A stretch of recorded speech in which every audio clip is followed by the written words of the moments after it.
जो जिंदा लोग हैं उन्हें वोटर लिस्ट पर मुर्दा घोषित कर दिया जा रहा है और जो मर चुके हैं उन्हें जिंदा कहा जा रहा है। माना कि देश में सांप्रदायिकता है, जातिवाद है, लेकिन इसका मतलब ये तो नहीं कि यूनिटी इन डाइवर्सिटी के नाम पर इलेक्शन कमीशन 509 लोगों को एक ही घर में घुसा दे। लेकिन हमारे chief election commissioner Gyanesh Kumar अभी भी पूरे देश को गैसलाइट करने की कोशिश कर रहे हैं। अपनी प्रेस कॉन्फ्रेंस में कहते हैं कि हम सीसीटीवी फुटेज नहीं दिखा सकते क्योंकि माताओं और बहनों की वीडियो कैसे दिखाएंगे। क्या अपनी माताओं, बहुओं, बेटियों सहित किसी भी मतदाता की सीसीटीवी वीडियो चुनाव आयोग को साझा करनी चाहिए क्या?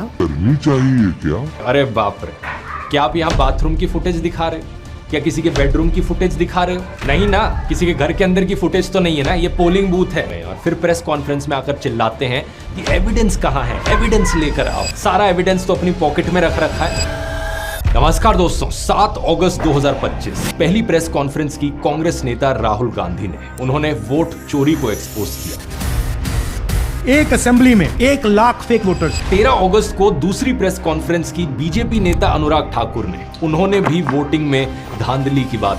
2,99,000 डाउटफुल वोटर्स, ये देखिए कैसे हैं। और 17 अगस्त को तीसरी प्रेस कॉन्फ्रेंस की इलेक्शन कमीशन में। लोगों ने सोचा था कि वोट चोरी के इल्जामों पर कुछ करारा जवाब देंगे, लेकिन chief election commissioner Gyanesh Kumar ने इतनी अजीबोगरीब बातें कही कि यहां एक पूरा मीम फेस्ट बन गया।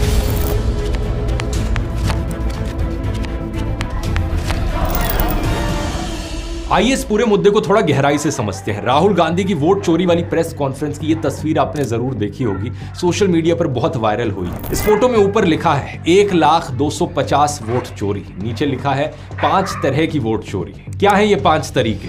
डुप्लीकेट वोटर्स 11,000 से ज्यादा, फेक और इनवैलिड एड्रेसेस 40,000 से ज्यादा, एक ही एड्रेस पर बल्क वोटर्स 10,000 से ज्यादा, इनवैलिड फोटोज 4,000 से ज्यादा और फॉर्म 6 का मिसयूज 33,000 से ज्यादा। ये टोटल में 1 लाख से ज्यादा का नंबर होता है। ये देखकर शायद आपको लगे कि पूरे देश भर की बात की जा रही है या फिर एक सिंगल स्टेट की बात की जा रही है, लेकिन ऐसा नहीं है दोस्तों। आप जानकर हैरान हो जाएंगे कि ये जो पूरी प्रेस कॉन्फ्रेंस में इन्वेस्टिगेशन राहुल गांधी की टीम ने करी, ये सिर्फ एक सिंगल कॉन्स्टिट्यूएंसी में करी। ये कॉन्स्टिट्यूएंसी है बैंगलोर सेंट्रल लोकसभा सीट। इसके अंदर भी एक सेगमेंट की बात की जा रही है, महादेवपुरा असेंबली सेगमेंट। यहां पर टोटल वोट्स ही करीब 6.5 लाख थे। तो आप इमेजिन कर सकते हो कि किस मैग्नीट्यूड की यहां पर चोरी हुई है। इस बैंगलोर सेंट्रल लोकसभा सीट में टोटल में 7 सेगमेंट्स थे और कांग्रेस कैंडिडेट ने बाकी सभी 6 सेगमेंट्स में जीत भी दर्ज की थी। लेकिन इस एक सेगमेंट में, महादेवापुर सेगमेंट में, वो बड़ी संख्या से पिछड़ गए और सिर्फ इसी कारण से 2024 की लोकसभा इलेक्शंस में पूरा रिजल्ट पलट गया इस सीट। विनिंग मार्जिन यहां पर था 32,707 का और वोट चोरी कितनी एलेज की गई? 1,250,000। इसका मतलब यह हुआ दोस्तों कि डेमोक्रेसी को हाईजैक किया जा चुका है। राहुल गांधी ने यह भी आरोप लगाया है कि 2024 की महाराष्ट्र असेंबली इलेक्शंस को भी कुछ इसी तरीके से चुरा लिया गया था। असल में यह बात पहले भी उठी थी दोस्तों। आप ये 16 जनवरी का न्यूज आर्टिकल देख सकते हैं। देश भर में लोकसभा की इलेक्शंस और महाराष्ट्र में असेंबली इलेक्शंस सिर्फ कुछ ही महीने के गैप में हुए थे। लेकिन जितने वोटर्स ने लोकसभा की इलेक्शन में वोट दिया और जितने वोटर्स ने महाराष्ट्र की स्टेट इलेक्शंस में वोट दिया, उसमें एक बहुत बड़ा अंतर है। स्टेट इलेक्शंस में अचानक से 1 करोड़ नए वोटर्स जुड़ गए। केवल 5-6 महीने में 1 करोड़ नए वोटर्स। ऐसा कैसे हो सकता है? इतने वोटर्स तो 5 साल में भी नहीं जुड़े। 1 करोड़ नए वोटर विधानसभा में वोट करते, लोकसभा में नहीं किया, विधानसभा में किया। राहुल गांधी ने उस समय भी कहा था कि सीसीटीवी फुटेज देना और वोटर लिस्ट देना इलेक्शन कमीशन का फर्ज है। लेकिन अब 20 जून का ये न्यूज आर्टिकल देखिए। इलेक्शन कमीशन ने पोलिंग ऑफिसर्स को कहा कि चुनाव के 45 दिन बाद सीसीटीवी फुटेज को डिस्ट्रॉय कर सकते हो। जब इंडिया टुडे ने आरटीआई फाइल करके पूछा कि इसके पीछे क्या कारण है, ऐसा क्यों करना चाहते हो, तो इलेक्शन कमीशन ने कारण बताने से मना कर दिया। इन्होंने कहा कि मैटर सब जुडिस है, जबकि 2017 में सेंट्रल इंफॉर्मेशन कमीशन ने साफ तौर पर कहा है कि किसी सब जुडिस मैटर में भी अगर किसी कोर्ट या ट्रिब्यूनल ने इंफॉर्मेशन देने से एक्सप्रेसली मना किया है, केवल उसी केस में आप इंफॉर्मेशन को विदहोल्ड कर सकते हैं, वरना आपको आरटीआई एक्ट के तहत इंफॉर्मेशन देनी होती है। राहुल गांधी ने कहा कि इलेक्शन कमीशन द्वारा सीसीटीवी फुटेज को डिस्ट्रॉय करने की बात कहना सरप्राइजिंग था, क्योंकि महाराष्ट्र चुनाव को लेकर सवाल उठ चुके थे। इलेक्शन कमीशन ने कहा शाम को 5:30 बजे के बाद बहुत भारी संख्या में वोटिंग हुई थी महाराष्ट्र में। लेकिन राहुल गांधी ने कहा कि हमारे लोग पोलिंग बूथ्स पर ही खड़े थे, ऐसा कुछ भी नहीं हुआ था। इलेक्शन कमीशन कहता है 5:30 बजे बहुत भारी वोटिंग हुई। हमारे पोलिंग बूथ के वर्कर्स कहते हैं 5:30 बजे कोई भारी वोटिंग नहीं हुई थी, कोई लाइनें नहीं थी। अब इस बात को बड़ी आसानी से सीसीटीवी फुटेज से वेरीफाई किया जा सकता था, लेकिन नहीं, सीसीटीवी फुटेज को तो भाई डिस्ट्रॉय कर देना है 45 दिनों के बाद। यही कारण है दोस्तों कि राहुल गांधी ने कहा कि इलेक्शंस में चोरी करने के लिए इलेक्शन कमीशन बीजेपी के साथ मिली हुई थी। भाई और बहनों, सच्चाई ये है कि हिंदुस्तान में इलेक्शन कमीशन और बीजेपी मिलकर इलेक्शन चोरी कर रहे हैं। ये पूरा का पूरा सबूत ब्लैक एंड व्हाइट में आज हमने आपको दिया। अब कुछ लोग ऐसे हैं दोस्तों हमारे देश में जो हमारे नॉन बायोलॉजिकल प्रधानमंत्री नरेंद्र मोदी को अपना लिविंग गॉड मान चुके हैं। ऐसे लोगों से तो लॉजिक की उम्मीद नहीं की जा सकती, लेकिन जो बाकी लोग हैं, आप एक कॉमन सेंस की बात सोचिए। चलिए एआई फिएस्टा पर मौजूद सभी एआई से ये सवाल पूछ लेते हैं। एक लॉजिक का सवाल है, 2 लाइन में जवाब देना। अगर चुनाव को लेकर सवाल उठ रहे हैं और इलेक्शन कमीशन के रोल पर लोगों को सस्पिशन हो रहा है, तो ऐसे में एक बेगुनाह मासूम इलेक्शन कमीशन सीसीटीवी फुटेज को प्रिजर्व करेगा या पोलिंग ऑफिसर्स को सीसीटीवी फुटेज डिस्ट्रॉय करने के लिए कहेगा? चैट जीपीटी ने कहा कि एक बेगुनाह और जिम्मेदार इलेक्शन कमीशन स्वाभाविक रूप से सीसीटीवी फुटेज को सुरक्षित रखेगा। जेमिनाई ने कहा कि एक बेगुनाह चुनाव आयोग सीसीटीवी फुटेज को हर हाल में सुरक्षित रखेगा, उसे नष्ट करने का आदेश कभी नहीं देगा। डीप सीक ने भी यही कहा कि इलेक्शन कमीशन सीसीटीवी फुटेज को प्रिजर्व रखेगा। परप्लेक्सिटी ने भी यही कहा, क्लॉड ने भी यही कहा, ग्रॉक ने भी यही कहा, और जिस भी इंसान के अंदर थोड़ी सी भी कॉमन सेंस है वो भी यही कहेगा। लेकिन हमारे chief election commissioner Gyanesh Kumar अभी भी पूरे देश को गैसलाइट करने की कोशिश कर रहे हैं। अपनी प्रेस कॉन्फ्रेंस में कहते हैं कि हम सीसीटीवी फुटेज नहीं दिखा सकते क्योंकि माताओं और बहनों की वीडियो कैसे दिखाएंगे। क्या अपनी माताओं, बहुओं, बेटियों सहित किसी भी मतदाता की सीसीटीवी वीडियो चुनाव आयोग को साझा करनी चाहिए क्या? अरे बाप रे, क्या आप यहाँ बाथरूम की फुटेज दिखा रहे हो?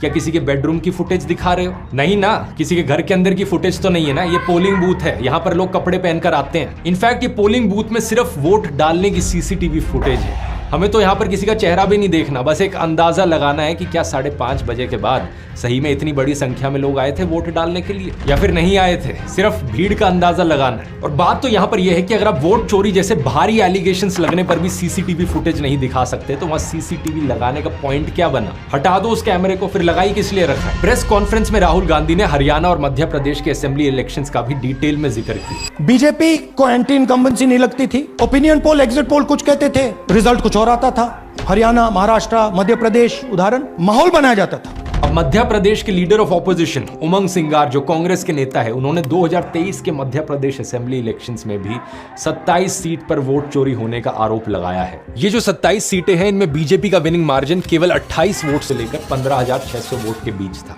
उदाहरण के तौर पर सागर डिस्ट्रिक्ट की सुर्खी सीट, जहां बीजेपी नेता गोविंद सिंह राजपूत जीते 2178 वोट से, और इलेक्शन से पहले 2 महीने में यहां 8994 वोट्स लिस्ट में ऐड किए गए। अब यहां तक देखो तो कोई बड़ी बात नहीं है, क्योंकि हो सकता है इन 2 महीने में कुछ लोग 18 साल के हुए होंगे और ये 8000 के करीब लोग होंगे जो आ गए। लेकिन दिक्कत यह है कि यहां 5 जनवरी 2023 से 2 अगस्त 2023 तक करीबन 7 महीने में 4,64,000 वोटर्स बढ़े। लेकिन अगले 2 महीने में यानी कि 2 अगस्त से लेकर 4 अक्टूबर तक 16,05,000 वोटर्स बढ़ गए। जरा सोचकर देखो, 7 महीने में करीबन 4.5 लाख और केवल 2 महीने में करीबन 16 लाख वोटर्स बढ़ जाते, यानी हर रोज के करीबन 25,000 वोटर्स जुड़ गए। क्या ये कहीं से भी एक नॉर्मल बात लग रही है? इसके अलावा उन्होंने ये भी बताया कि दिसंबर 2022 में इलेक्शन कमीशन ने खुद 8,51,000 फेक और डुप्लीकेट एंट्रीज हटाने का निर्देश दिया था, लेकिन किसी भी डिस्ट्रिक्ट ऑफिसर ने इसकी डिलीशन रिपोर्ट को पब्लिक नहीं किया। दोस्तों, इलेक्शंस में फेयरनेस और ट्रांसपेरेंसी इंश्योर करना इलेक्शन कमीशन का काम होता है, लेकिन वो इसका ठीक उल्टा काम कर रहे हैं। जैसे कि ये देखिए, इलेक्शन कमीशन ने जून 2023 में छत्तीसगढ़, मध्य प्रदेश, मिजोरम, राजस्थान और तेलंगाना के चीफ इलेक्टोरल ऑफिसर्स को एक डायरेक्टिव इशू किया कि जनवरी से जून के बीच जो वोटर मॉडिफिकेशंस हुई हैं उन्हें पब्लिश ना करें। मतलब सोचकर देखो, नॉर्मली डायरेक्टिव इशू किया जाता है कि कुछ वोटर मॉडिफिकेशन हुई है उसे पब्लिश कर दो, लेकिन यहाँ पे एक ऑर्डर दिया जा रहा है कि मत पब्लिश करो। जब इंडियन एक्सप्रेस ने इस चीज को लेकर स्टेट इलेक्शन कमीशन को कांटेक्ट किया तो इन एलिगेशंस पर जवाब देने से ही मना कर दिया उन्होंने। और यहाँ ये भी बड़ी दिलचस्प चीज है कि बीजेपी नेताओं ने रिप्लाई में क्या जवाब दिया। इसे लेकर मध्य प्रदेश के बीजेपी नेता विश्वास सारंग ने कहा कि असेंबली इलेक्शंस के 20 महीने बाद ही कांग्रेस नींद से क्यों जागी है? जब इलेक्शन रिजल्ट्स घोषित किए जा चुके हों, उसके 45 दिन के अंदर अंदर आपको चैलेंज करना होता है, और वो प्रेस कॉन्फ्रेंस से नहीं होता, उसके लिए इलेक्शन पिटीशन देनी होती है। ये बात इन्होंने यहाँ बिल्कुल सही कही है कि अगर इलेक्शन रिजल्ट्स में कोई गड़बड़ी लग रही है तो रिजल्ट्स डिक्लेयर होने के 45 दिन के अंदर अंदर कोर्ट में इलेक्शन पिटीशन फाइल करना होता है।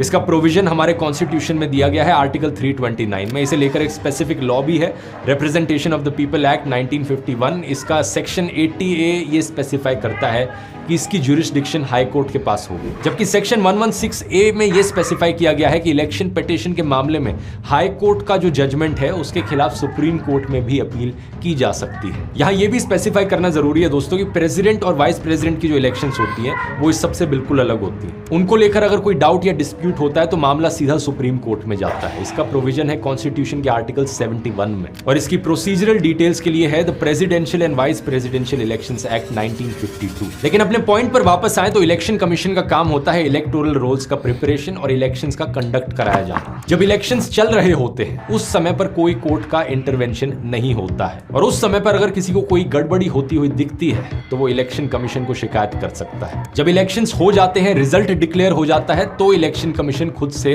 रिजल्ट का रिव्यू नहीं कर सकता। अब हाई कोर्ट में इलेक्शन पिटीशन दी जाती है। तो यहां तक बीजेपी नेता विश्वास सारंग की बात सही है, लेकिन इलेक्शन पिटीशन हवा में तो नहीं दे देंगे ना, उसके साथ कोई सबूत भी होना चाहिए, एविडेंस की भी जरूरत होती है। और हमारे केस में दिक्कत तो यही है ना कि एविडेंस के ऊपर इलेक्शन कमीशन कुंडली मारकर बैठा है, फिर कैसे बात चलेगी। जहां वोटिंग हो रही होती है वहां ना फोन ले जाया जा सकता है, ना कोई कैमरा ले जाया जा सकता है, तो आखिर कोई कैसे सबूत कलेक्ट करे। सबूत सिर्फ सीसीटीवी फुटेज में मौजूद है जो इलेक्शन कमीशन डिस्ट्रॉय करने पर तुला है। विश्वास जी, जब आपका नाम ही विश्वास है तो आपका भी प्रयास होना चाहिए कि डेमोक्रेसी में विश्वास फैल सके। अगर आपको लगता है कि वाकई बीजेपी जनता के बीच में पॉपुलर है तो आपको खुला चैलेंज देना चाहिए कांग्रेस वालों को कि जैसा तुम्हें करना है कर लो।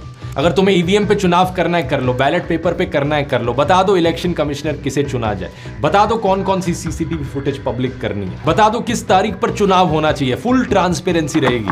और ऐसे में फिर आप सही में कह सकोगे कि हाँ भाई हम जीते हैं, और अब कांग्रेस वालों के पास कोई बहाना नहीं होगा हारने के बाद। लेकिन बात फिर से यही है दोस्तों कि बीजेपी ऐसा नहीं कर रही है। एक्चुअली में बीजेपी की हरकतें इसकी बिल्कुल उल्टी हैं। ऐसी हरकतें जिनसे अविश्वास फैलता है, ऐसी हरकतें जिन्हें देखकर लगता है कि जनता के बीच में बीजेपी पॉपुलर नहीं है और एक्चुअली में बीजेपी डरी हुई है। जैसे कि मार्च 2023 में Anoop Barnwal versus Union of India case में एक लैंडमार्क सुप्रीम कोर्ट जजमेंट आया। इसमें कहा गया कि चीफ इलेक्शन कमिश्नर और इलेक्शन कमिश्नर्स की अपॉइंटमेंट के लिए एक हाई पावर्ड सिलेक्शन कमेटी बनाई जाए जिसमें प्रधानमंत्री, लीडर ऑफ ऑपोजिशन और सुप्रीम कोर्ट के चीफ जस्टिस होंगे। यही तीन लोग मिलकर वोट करें और डिसाइड करें कि कौन इलेक्शन कमिश्नर बनेगा। बड़ी ही लॉजिकल सी जजमेंट है क्योंकि इलेक्शन कमिश्नर को यहाँ पर निष्पक्ष होना चाहिए। तो ये बात पूरी तरीके से सेंस बनाती है कि उन्हें इलेक्ट करने के लिए एक प्राइम मिनिस्टर होंगे, एक लीडर ऑफ ऑपोजिशन, बैलेंस हो गया यहाँ पर, और एक चीफ जस्टिस ऑफ इंडिया। लेकिन दिसंबर 2023 में सरकार ने क्या किया, इस जजमेंट को बाईपास कर दिया अपना खुद का कानून पास करके। सरकार ने कहा कि इस कमेटी में चीफ जस्टिस को हटा देते हैं, उसकी जगह अपना खुद का ही एक यूनियन कैबिनेट मिनिस्टर डाल देते हैं। इससे इस कमेटी में दो खुद के सरकार के लोग हो गए और एक लीडर ऑफ ऑपोजिशन, और सारा बैलेंस बिगड़ गया। अब सरकार चाहे तो अपनी मर्जी का इलेक्शन कमिश्नर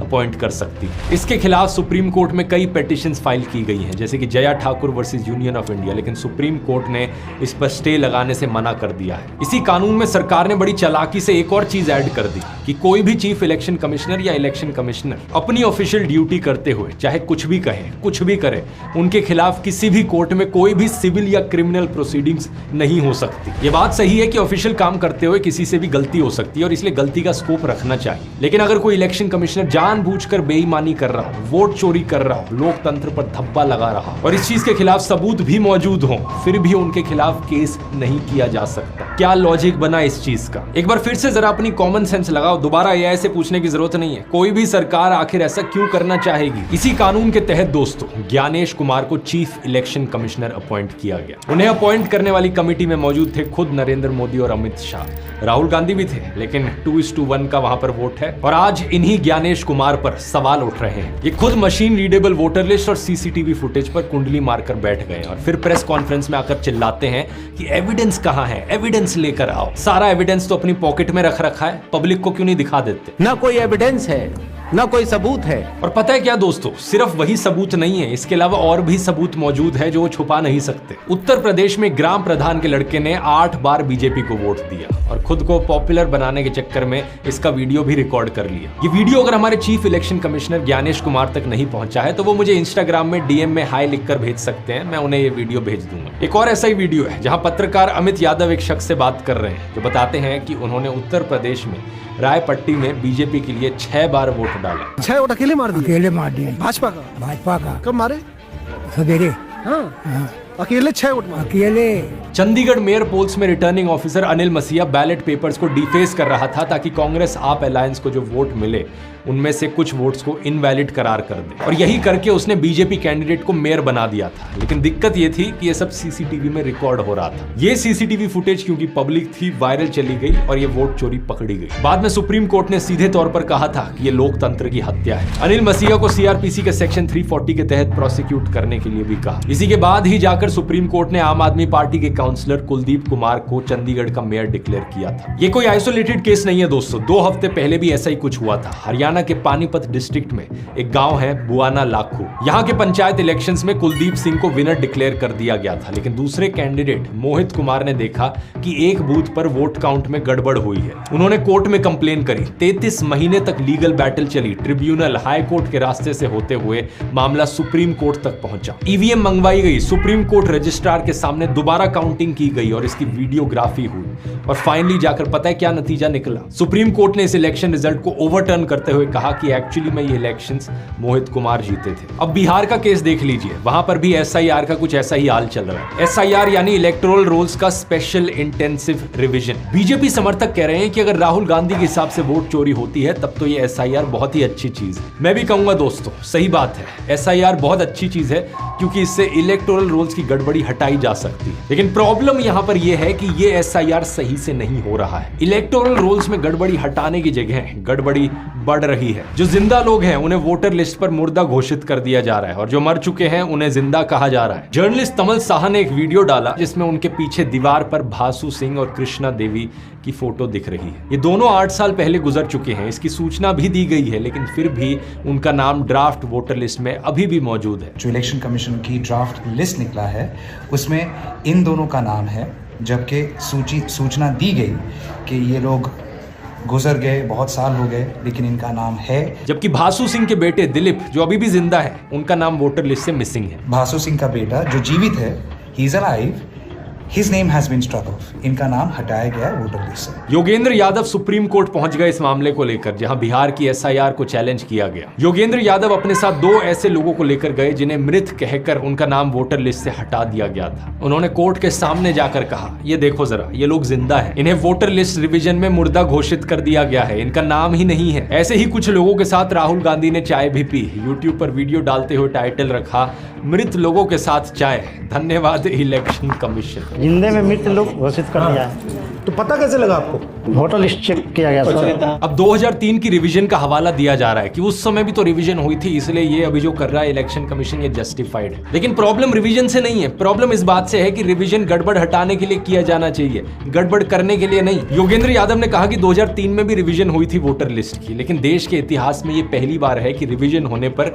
0 एडिशंस हुई हैं और 65 लाख लोगों का नाम हटा दिया गया है वोटर लिस्ट से। First time in the history of India, of the last 75 years of post-independence India, for the first time we are going back to reducing the number of people on electoral rolls. देश में पहले जितनी भी revisions हुई थी उनमें voter list में लोगों का नाम ऐड भी किया गया था, यहाँ पर सिर्फ हटाने का काम किया जा रहा है। और बात केवल 65 लाख जैसे बड़े फिगर की नहीं है, हमें यहाँ पर सेंसिटिव होने की जरूरत है। अगर 65 लोगों का नाम भी यहाँ पर गलत तरीके से हटाया जा रहा है तो भी ये लोकतंत्र पर धब्बा है, क्योंकि ये लोग भेड़ बकरी नहीं है। भले ही गरीब हो, अनपढ़ हो, लेकिन वो भी भारत के नागरिक हैं, उनके लिए भी 1 पर्सन 1 वोट का अधिकार है। इनफैक्ट ऐसे लोगों के पास एक वोट ही तो उनकी ताकत है, और वो भी आप उनसे छीन ले रहे हैं। ज्ञानेश कुमार ने यहाँ पर पूरी चुनाव प्रक्रिया का तमाशा बनाकर रख दिया है। द रिपोर्टर्स कलेक्टिव की रिपोर्ट देखिए, अलग अलग परिवारों के 509 वोटर्स जो अलग कास्ट, अलग कम्युनिटी से हैं, सबके सब पिपरा कॉन्स्टिट्यूएंसी में गलीमपुर गांव के एक ही घर पर रजिस्टर्ड हैं। माना कि देश में सांप्रदायिकता है, जातिवाद है, लेकिन इसका मतलब ये तो नहीं कि यूनिटी इन डाइवर्सिटी के नाम पर इलेक्शन कमीशन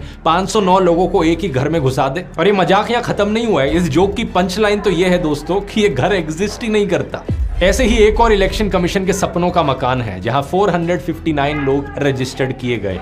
पिपरा, बगाहा, मोतिहारी, केवल इन 3 असेंबली कॉन्स्टिट्यूएंसीज में ऐसे 3590 केसेस पाए गए हैं जहां एक ही एड्रेस पर 20 या 20 से ज्यादा लोग रजिस्टर्ड हैं। इनमें से कई केसेस में घर ही नहीं है। इस तरह इन 3 कॉन्स्टिट्यूएंसीज में कुल मिलाकर 80,000 ऐसे लोग पाए गए हैं।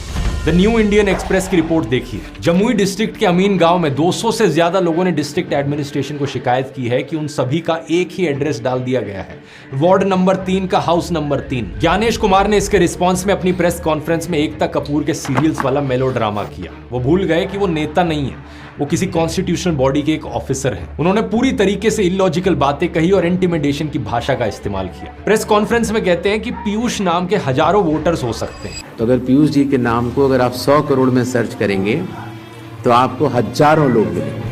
बात सही है, फर्स्ट नेम बहुत से लोगों का सेम हो सकता है, लेकिन जरा ये बताओ कि उनके बाप का नाम भी एक होगा? क्या बिहार में रहने वाले सभी पीयूष के पिता का नाम एक हो, एड्रेस एक हो? क्या ऐसा हो सकता है? अरे बाप रे, ये तो धोती खोल रहा है। दूसरी बात यह है कि किसी के पिता का नाम ये होता है, YTDTR, ये कैसा नाम हुआ? ये तो ऐसा भी नहीं है कि स्पेलिंग मिस्टेक हो गई हो, एडिडास की जगह एडिबास लिख दिया गया हो, देवेंद्र की जगह देवेंद्र लिख दिया गया हो। ये तो पूरी तरीके से ही एक इनवैलिड एंट्री है, कीबोर्ड पर कुछ भी टाइप किया जा रहा है। अब यहाँ एफिडेविट को लेकर भी सवाल बनता है। जब राहुल गांधी से एफिडेविट मांगा जा रहा है तो ये गोली मारो फेम अनुराग ठाकुर से क्यों नहीं मांगा जा रहा? उन्होंने भी कहा कि कुछ ना कुछ वोटर फ्रॉड हो रहा है, कांग्रेस पर आरोप लगाया, लेकिन ज्ञानेश कुमार को जरूरी नहीं लगता उनसे एफिडेविट मांगना। इलेक्शन कमीशन मुझे कहता है आप एफिडेविट दीजिए, मुझसे एफिडेविट मांगता है, मगर जब अनुराग ठाकुर वही बात कहता है जो मैं कह रहा हूं, मुझसे एफिडेविट नहीं मांगता है। इस पर जब उनसे सवाल पूछा गया तो कोई सेटिस्फैक्टरी जवाब नहीं दे सके। वो ग्रेडेड रिस्पांस की बात कहने लगे, जबकि राहुल गांधी ने तो एक सीट के एक सेगमेंट में वोट चोरी की बात कही थी और अनुराग ठाकुर ने कई सीटों पर वोट चोरी की बात कही थी। पत्रकारों ने उनसे कहा कि 2022 में अखिलेश यादव ने 18,000 वोटर्स के नाम हटाए जाने पर एफिडेविट दिए थे। ओडिशा में बीजेडी ने भी एफिडेविट दिए थे। अखिलेश यादव ने 18,000 नामों की एफिडेविट दिया हुआ है। ये राजनीति में बार बार सवाल उठ रहा है कि आपने उसका जवाब नहीं दिया। इस पर ज्ञानेश कुमार ने कहा कि हलफनामा दिया गया, ये बात सही नहीं। हलफनामा दिया गया, ये बात ठीक नहीं है। इसके बाद अखिलेश यादव ने कुछ एफिडेविट की डिजिटल रिसीप्ट्स अपलोड करते हुए ट्विटर पर लिखा, जो चुनाव आयोग ने यह कहा कि हमें यूपी में समाजवादी पार्टी द्वारा दिए गए एफिडेविट नहीं मिले हैं, वो हमारे शपथ पत्रों की प्राप्ति के प्रमाण स्वरूप दी गई अपने कार्यालय की पावती को देख लें। एफिडेविट का लॉजिक समझिए। वैसे तो दोस्तों एफिडेविट कोर्ट में दिए जाते हैं ताकि कोई फ्रिवलेस कंप्लेंट्स और झूठे बयान को रोका जा सके। अगर किसी ने जानबूझकर एफिडेविट में झूठ बोला है तो उनके खिलाफ पेरजुरी का केस चल सकता है। इलेक्शन कमीशन एक कॉन्स्टिट्यूशनल बॉडी है, जैसे कि इलेक्शन रिफॉर्म्स के लिए रिस्पेक्ट किए जाने वाले former chief election commissioner TN Seshan ने कहा था कि मैं भारत सरकार का चीफ इलेक्शन कमिश्नर नहीं हूँ, मैं भारत का चीफ इलेक्शन कमिश्नर हूँ।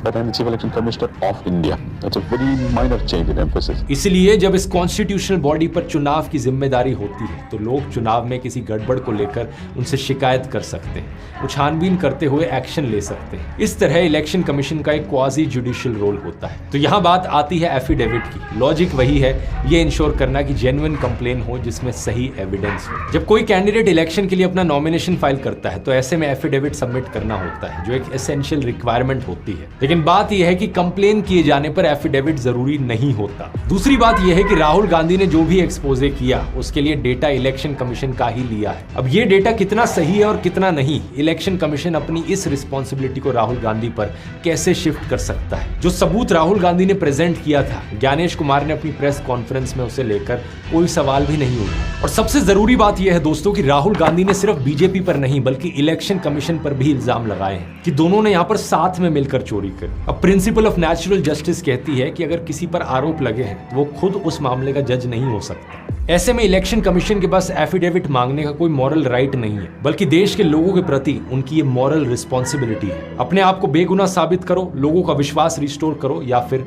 इस्तीफा दो। लेकिन दिक्कत यह है दोस्तों कि आज के समय में कौन मॉरल रिस्पॉन्सिबिलिटी लेता है। ऐसे में इंडिया अलायंस का उनके खिलाफ इंपीचमेंट मोशन एक लॉजिकल स्टेप होगा। और जब बीजेपी ने खुद वोटिंग में धांधली की बात की है तो उन्हें तो इस इंपीचमेंट मोशन को सपोर्ट करना चाहिए। अगर वोटर फ्रॉड हो रहा है तो हटाओ इलेक्शन कमिश्नर को। लेकिन आप इजीली गेस कर सकते हो कि ऐसा होने वाला नहीं है। बीजेपी यहां पर अपनी पूरी कोशिश करेगी chief election commissioner Gyanesh Kumar को बचाने की। बहरहाल अभी का स्टेटस यह है दोस्तों कि राहुल गांधी और तेजस्वी यादव वोटर अधिकार यात्रा पर निकल चुके हैं। लेकिन आपको इस बात पर ध्यान देना चाहिए कि यह बस कांग्रेस वर्सेस बीजेपी का मामला नहीं है। ये वोट आपका है, लोकतंत्र आपका है, देश आपका है।